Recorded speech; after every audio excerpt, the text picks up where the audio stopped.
La mémoire signifie donc honorer la mémoire des victimes du génocide et continuer à soutenir les rescapés de ce génocide.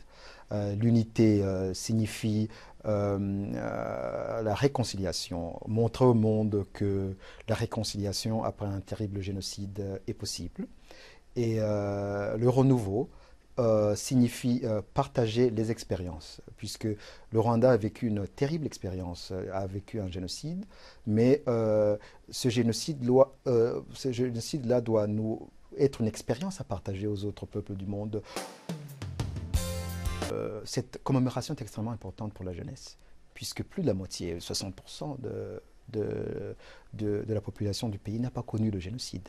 Donc c'est une responsabilité énorme pour nous, pour le gouvernement, pour les adultes qui ont connu le génocide, à perpétuer la mémoire du génocide, mais aussi à perpétuer ce message, le message d'unité et de renouveau. Et les Gacaca, en peu de temps, quelques années, a pu rendre justice et juger plus d'1 million de personnes. Et puis c'était une justice participative, où tous ceux qui admettaient ou plaidaient coupables et demandaient pardon avaient des peines réduites. Et donc ça, c'est une satisfaction, le bilan des juridictions Gacaca.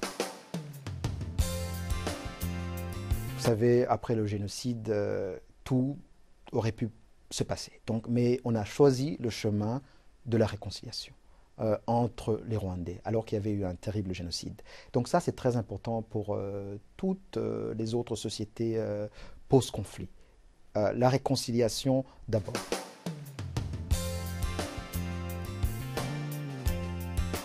D'une certaine manière, c'est lié au fait que les Rwandais se sont dit qu'on a touché le fond, et donc il faut rattraper le retard perdu.